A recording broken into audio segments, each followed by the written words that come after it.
Muy bien, pues hablar del libro de Ruth, como dijimos, hermanos, es un desafío muy interesante por los temas que este plantea, ¿no?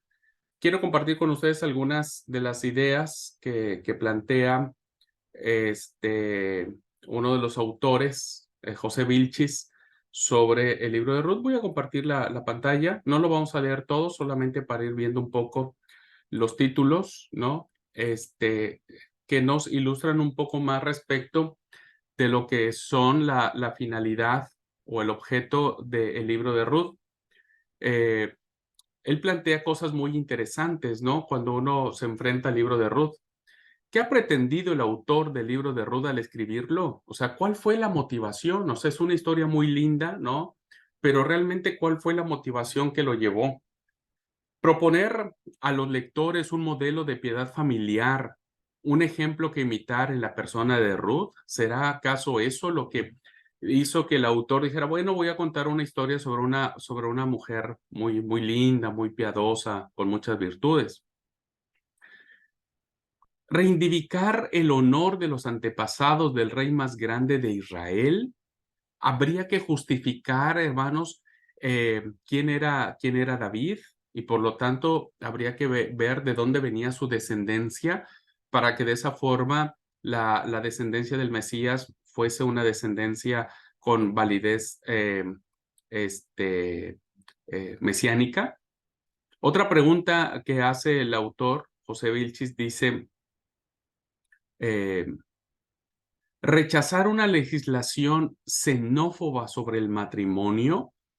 Esto es muy interesante, hermanos, porque los autores, incluido José Vilches, dice que es muy probable que esta obra haya sido, básicamente, hermanos, escrita en la época después del exilio, cuando llega Esdras Nehemías, hacen una purificación de los matrimonios mixtos que estaban, ¿no es cierto? Y entonces la obra de Ruth se levanta como para decir, no, no, no permitamos que esta actitud de purificación étnica que emprendió Nehemías, ¿no? Para todos aquellos que habían quedado en el exilio y se habían casado con mujeres paganas, el libro de Ruth les viene a decir a ellos, no, realmente no necesitamos destruir matrimonios para volver a tener la bendición de Yahvé. Otra pregunta es, ¿por probar la tesis teológica de la providencia del Señor sobre el pueblo de Israel o sobre los miembros piadosos de ese pueblo? Es decir, ¿cuál es el actuar de Dios ante su pueblo? El autor tenía la intención de extender la misericordia y bondad del Señor a todos los pueblos, a todos los hombres sin distinción, incluida una mujer moabita. O simplemente, dice Vilches, deleitar con una historia bellamente contada. Son muchas de estas preguntas las que los comentaristas con el correr del tiempo han querido y han pensado explicar, ¿no? Pero bueno, traigo a ustedes estas. Miren, algunas razones. Pudo haber sido una finalidad puramente literaria, es decir, que el autor pudo haber creado esta obra solo por demostrar la impronta maravillosa que tiene el crear artísticamente una obra literaria, ¿no?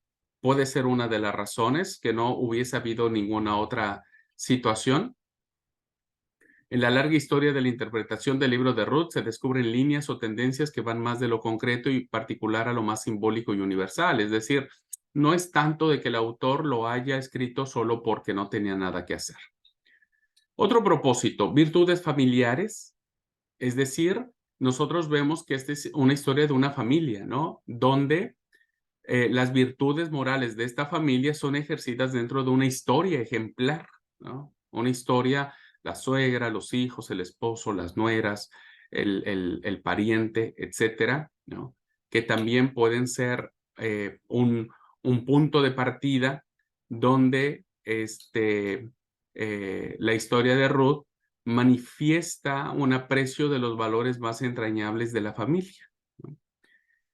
Entonces, también es una pauta de investigación si el libro de Ruth tuvo como finalidad exaltar las virtudes de una familia, principalmente una familia agrícola, una familia que estaba en Betlem de Judea o de Judá, ¿no? Entonces, acá, donde está mi cursor, dice, Ruth se convierte así en paradigma y símbolo de amor incondicional y de lealtad inquebrantable. Bueno, el otro punto es que esta historia es más que virtudes morales familiares, ¿no? ¿Por qué? Porque habría que trasladar mentalmente a la época en que se desarrolla la acción del libro de Ruth para comprender el drama de la familia de Elimelech que lleva consigo las dos mujeres solitarias, tanto Noemí como Ruth, y desde esta perspectiva estudiar la finalidad del libro. ¿Qué significa que en una familia israelita hayan muerto todos los varones sin dejar descendencia alguna y no exista posibilidad conocida de suscitarla? Esto es un dato muy interesante porque lo que vemos en el relato, hermanos, es que muere finalmente las personas que podrían haber dado descendencia o simiente. ¿Qué implicaba que la familia quedara así, que solamente quedaran dos mujeres solas? Pues significaba la pérdida del nombre, ¿no? Todo lo que equivale a la aniquilación total de la existencia, a la eliminación de la pertenencia a una estirpe y consecuentemente al pueblo de los antepasados. Era grave no tener descendencia, ¿no? Cuando alguien no tiene hijos, evidentemente su apellido termina allí, ¿no? Termina allí. Y en el tiempo en que se escribe esta historia, pues evidentemente era muy valorable que este, eh, el pueblo siguiera manteniendo sus antepasados, ¿no? Entonces, era un problema. Por tanto, si no hubiera existido el matrimonio entre Ruth y Boaz, o Boz, da la solución a un problema que parecía insoluble en un final feliz de una triste historia. O sea, al final, quien redime, quien salva de esta situación de que el nombre de Elimelech de Machlón quedara en la nada, pues Boz se encarga de recuperarlo, ¿no? Muy bien. Bueno, ascendencia gloriosa de David es muy probable, hermanos, ¿no? Bueno, este parrafito sí quiero leer. Dice, pero la solución de esta historia crea una nueva serie de interrogantes a los lectores, oyentes e intérpretes de todos los tiempos. Es decir, ¿cómo se explica que el rey más representativo del pueblo de Israel descienda directamente de una hija de Moab? Es decir, Ruth la Moabita, que era un pueblo despreciado y odiado en Israel. ¿Qué clase de matrimonio es el de Ruth y del de Boaz? Muchos le traducen como Boaz, ¿no? En nuestras traducciones que hemos leído lo traducen como Boaz, pero algunas traducciones le llaman Boaz. ¿A qué legislación se ajusta este matrimonio entre Boaz y Ruth? A la ley del levirato. El matrimonio entre Ruth y Boaz es mixto. Por un lado, él era judío y ella era moabita, ¿no? ¿Qué sentido tiene este matrimonio en la hipótesis nada inverosímil, como hemos planteado, que el libro haya sido escrito en la época de Esdras Nehemías, donde Nehemías hace toda esta limpieza étnica, ¿no? Cuando él vuelve del exilio. Entonces, fíjense cómo el mismo autor soluciona el problema, pero crea otros, ¿no? Y va a enfrentar ahora el hecho de que Israel considere a una moabita como descendiente de Israel.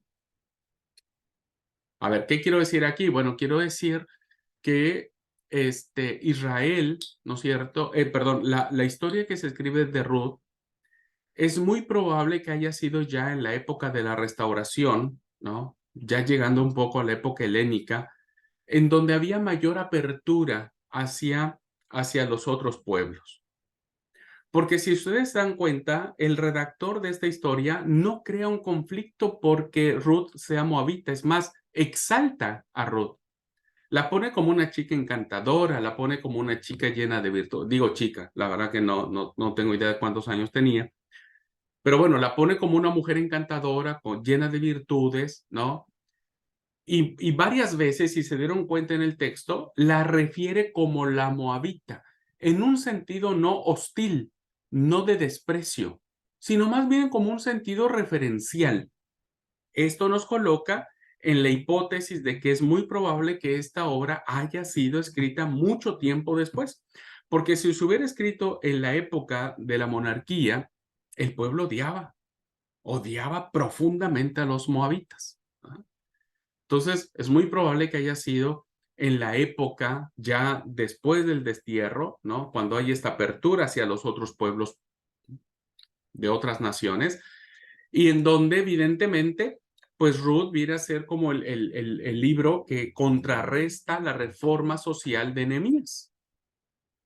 Ruth viene a ser, el libro de Ruth viene a ser como la voz que se levanta en protesta a la reforma social que Nehemías está teniendo. Entonces, ¿qué podríamos nosotros plantear aquí? Bueno, que un subaspecto de las virtudes morales de la familia, pues era explicar la ascendencia gloriosa de David.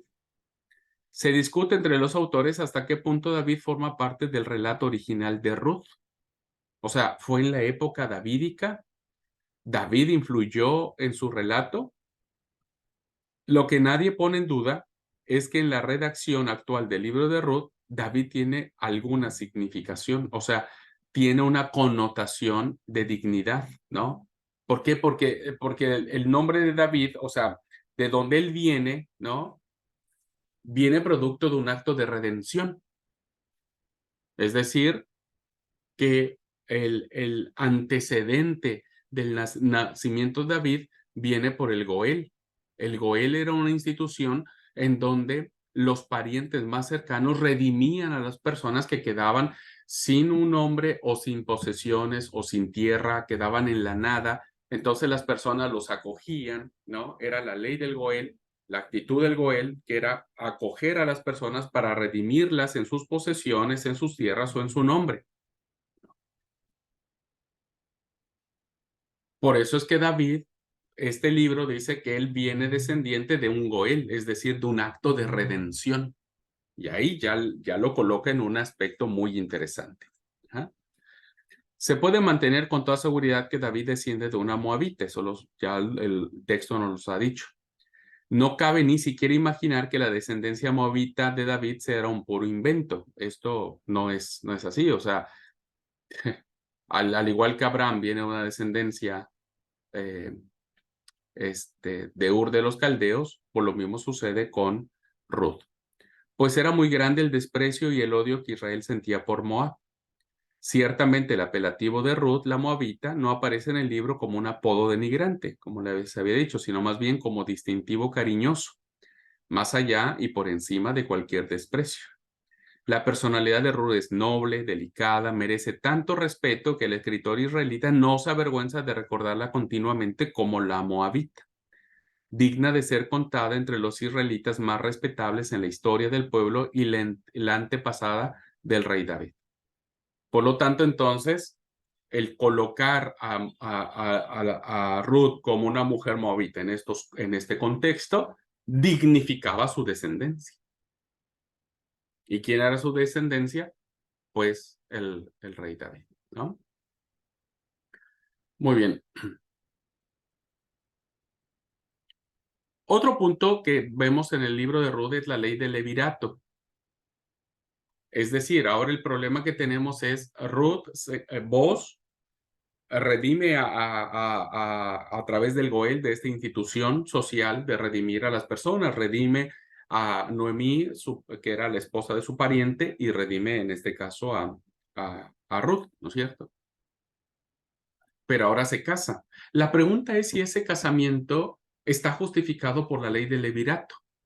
Y la verdad es que no, en estricto sentido, no estaba justificada por la ley del levirato, ¿no? ¿Qué podemos decir acá?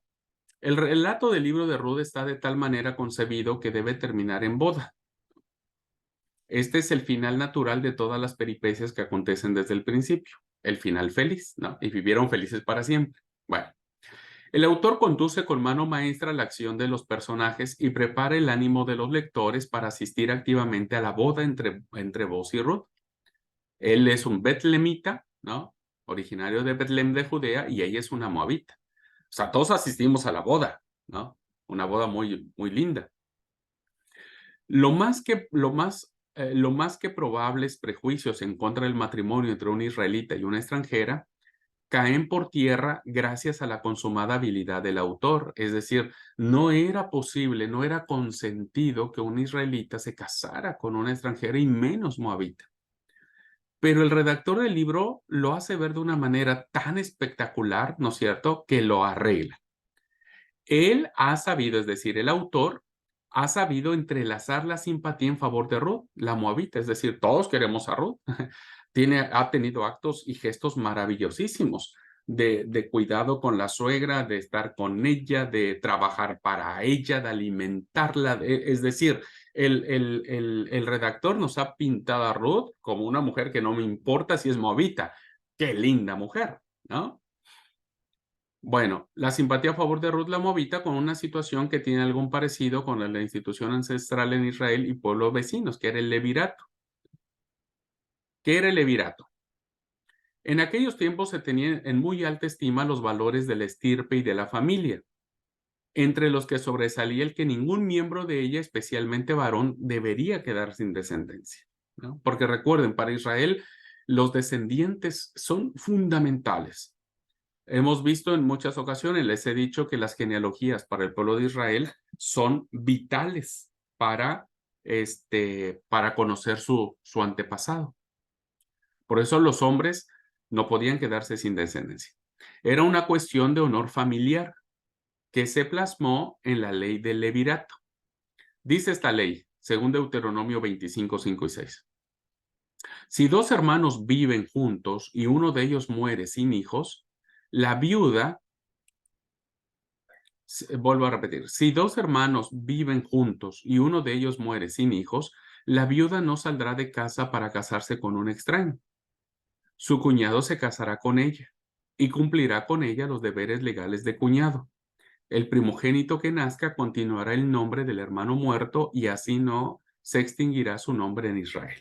Esa era la ley del levirato, es decir, si había dos hermanos y un hermano muriera, el hermano que seguía en turno tenía que casarse, tenía que tomar como mujer a la mujer de su hermano, concebir con ella y darle el nombre del hermano, ¿no? Para que la descendencia del difunto no se perdiera.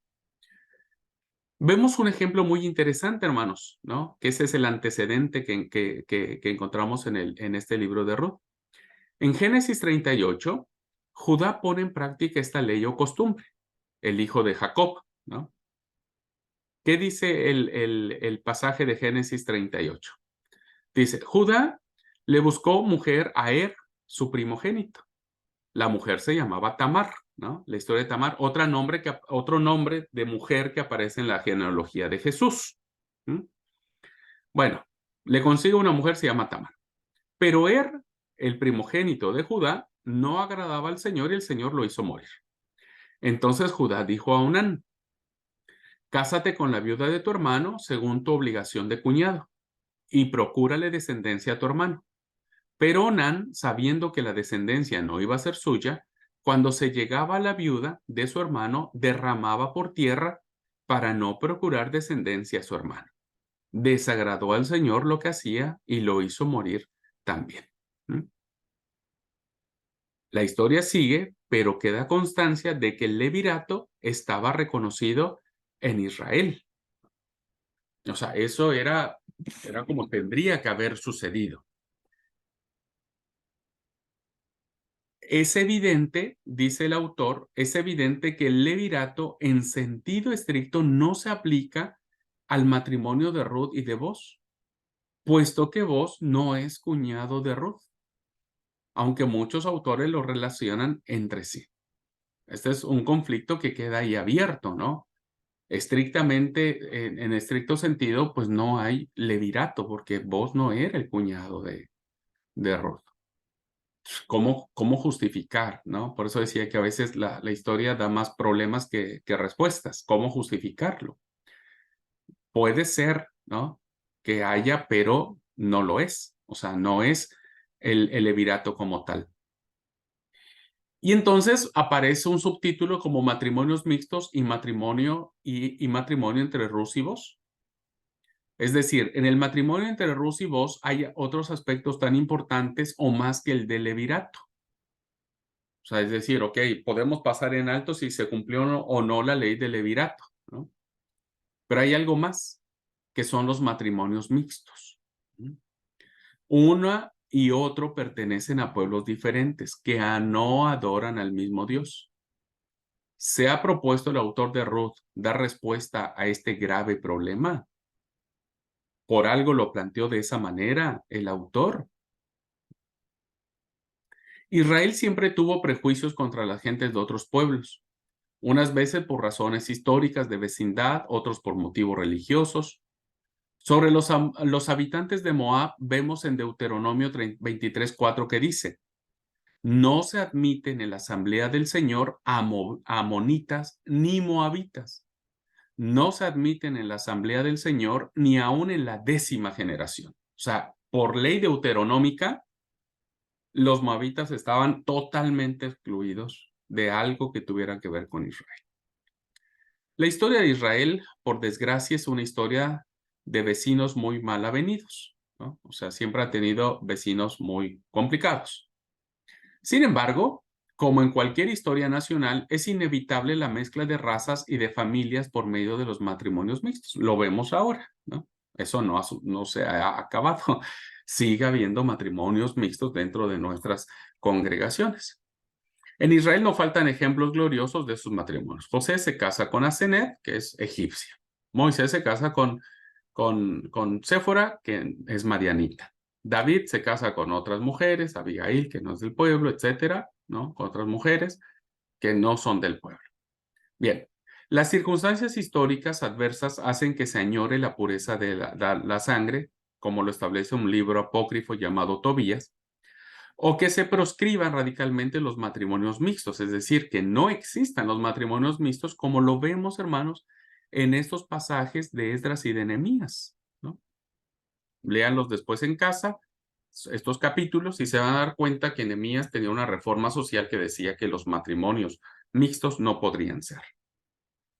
Algunos han creído que el libro de Ruth ha sido escrito precisamente en contra de estas corrientes fomentadas por o nacidas de los círculos afines a Esdras Nehemías, por su franca apertura a las mujeres extranjeras representadas por Ruth la Moabita.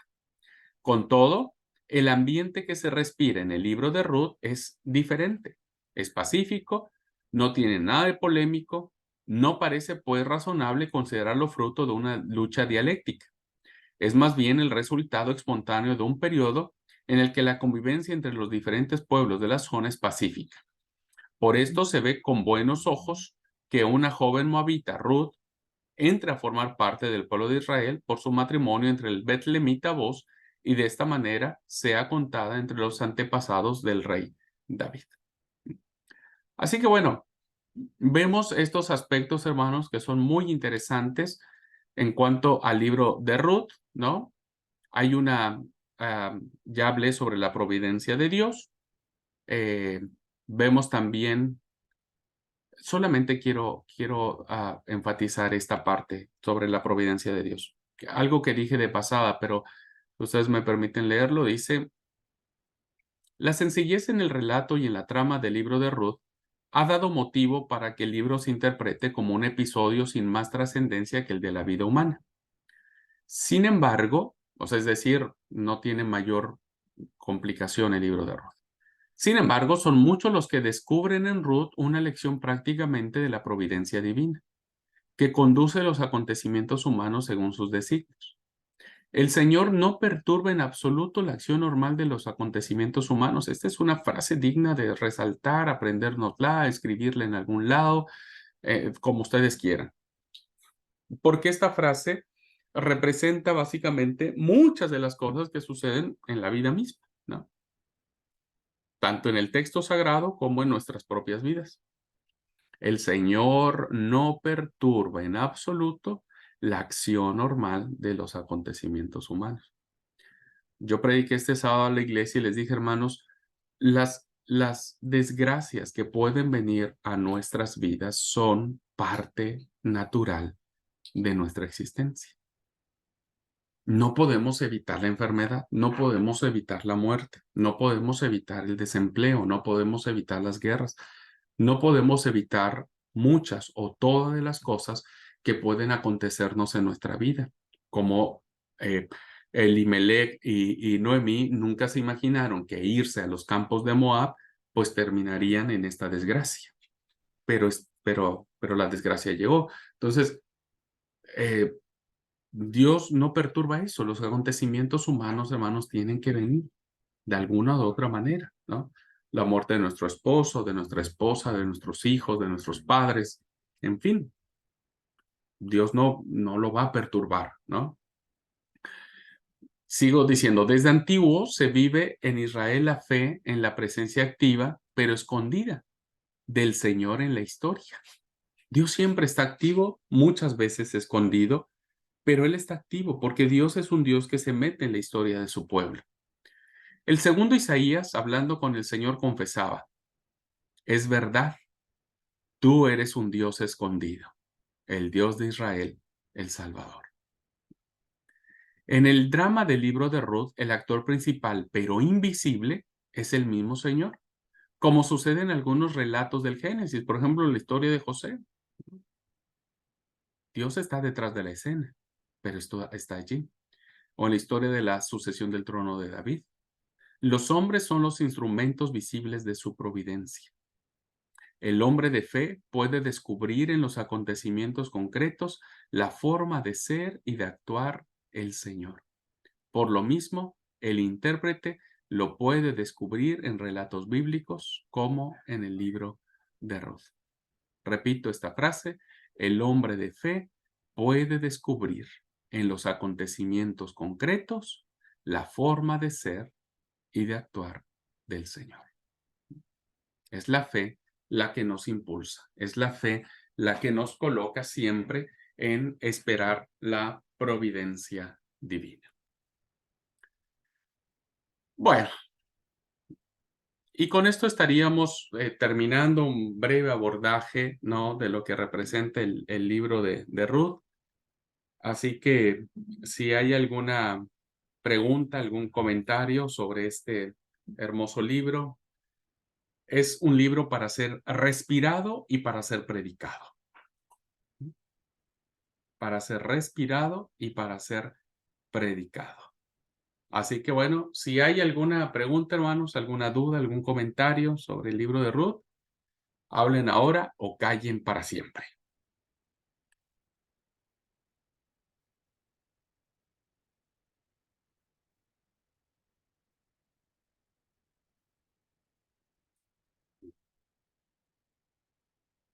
Bueno, espero que se haya entendido, hermanos, hermanas, espero que se haya entendido. Y si no, pues que Dios los bendiga. Cuando hagamos el abordaje del libro de Esther, ahí voy a hablar acerca de los Megilot y los Megilá.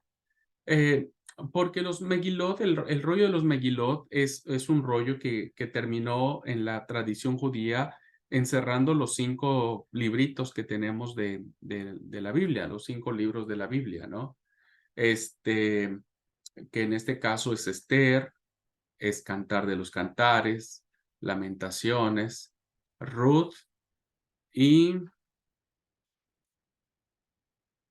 a ver, es Esther, Ruth, Cantar de los Cantares, Lamentaciones. Y me falta un libro que forma parte de los Megilot.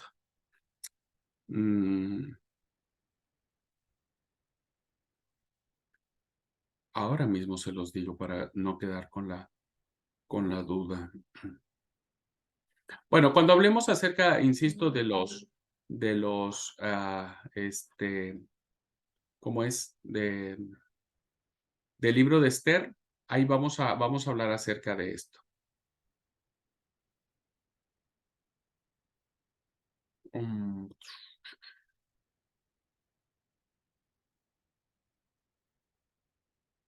bueno,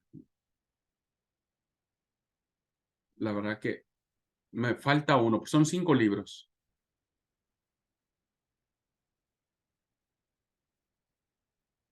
En fin. Ya voy a tener que decírselos en la próxima Cantar de clase. los Cantares, Aquí está. Lamentaciones, Sí, claro, claro. eh, Eclesiastés, Ruth y Esther. Sí, sí, sí. Es Ruth, Cantar de los Cantares, Eclesiastés, que era el que me faltaba, Lamentaciones y Esther. Son los 5 rollos que conforman el Megilot, ¿no? Eh, y que en las fiestas judías se cantaban o se leían, ¿no es cierto?, los aspectos litúrgicos de acuerdo a la celebración que se llevaba. Por ejemplo, para la celebración de la Pascua, se leía el Cantar de los Cantares. Para la fiesta de las semanas o el Pentecostés, se leía el libro de Ruth. Para cuando se hacía un ayuno por la destrucción de Jerusalén, se leía el libro de Lamentaciones. Para la fiesta de las cabañas, ¿no? Se leía el libro del Coelet o el libro del Eclesiastés, como se menciona. Y la fiesta de los Purim o la fiesta de los regalos se leía el libro de Esther, ¿m? El libro de Esther. Pero eso lo vamos a abordar con mayor precisión cuando veamos el libro de Esther. Muy bien, hermano. Pues, ¿alguna pregunta? Es hermoso el libro de Ruth. La verdad es fascinante. Sigue siendo muy, muy desafiante como una historia de un compromiso tan firme, tan serio, nos haría falta hoy en día en la iglesia, ¿no? Hoy necesitaríamos hombres y mujeres como Ruth que dijeran, no me pidas que me aparte de ti. Tu pueblo será mi pueblo y tu Dios será mi Dios. Hoy ante una sociedad tan falta de compromiso con Cristo y con su palabra, creo que nos haría bien recordar a la iglesia lo mucho que hace falta levantarse en el pueblo cristiano, hombres y mujeres decididos y decididas como lo fue esta mujer llamada Ruth. ¿Ok? Pero bueno, eso ya depende de cada uno de ustedes el trato que quiera darle. Muy bien, hermanos, pues si no hay ninguna pregunta, alguna duda, algún comentario sobre esta historia maravillosísima de Ruth, pues vamos a terminar la clase. Nos vamos a ver, Dios mediante, la próxima clase. Estaríamos viendo, vamos, Josué, Jueces, Ruth, y vamos a ver los libros de Samuel para la próxima clase. ¿Ok? ¿Sus trabajos va bien? ¿Cuándo se vencía el trabajo? Che, yo no me acuerdo. Hoy Hoy. Tranqui, tranqui. Con razón están re piola todos, sí. ya están entregados hace una Sí, semana. hasta anoche teníamos. Pero ya todos ya entregaron sus trabajos. Listo, hermanos, listo. Está buenísimo. Me alegra tener alumnos tan cumplidos como ustedes. Bueno, hermanos, pues deseo que Dios les bendiga. Cuídense, nos vemos Dios mediante el miércoles. El miércoles nos toca clase, ¿verdad? Sería jueves. No, Sí, jueves, sí. sí, sería Jueves. normal Sí, porque sí, sí, sí, jueves, sí, sí, perdón, perdón. Mañana, martes y miércoles le tocaría con el profesor Enrique y nos vemos el jueves, Dios mediante. el jueves tenemos la clase o sería grabada la clase del No, jueves. bueno, gracias por comentarlo, hermanos. Yo el jueves, lo planificado es que tengo que viajar a Buenos Aires, así que la clase va a estar grabada, ¿no? Yo voy a grabar la clase y la voy a subir ese día o un día antes para que ustedes la puedan ver en el momento que quieran. Sí, la clase del jueves va a ser grabada. Gracias por recordármelo, Mario. Muy bien, pues deseo que Dios les bendiga, hermanos. Que tengan una linda tarde. Abrazos para todos. Bendiciones. Chao.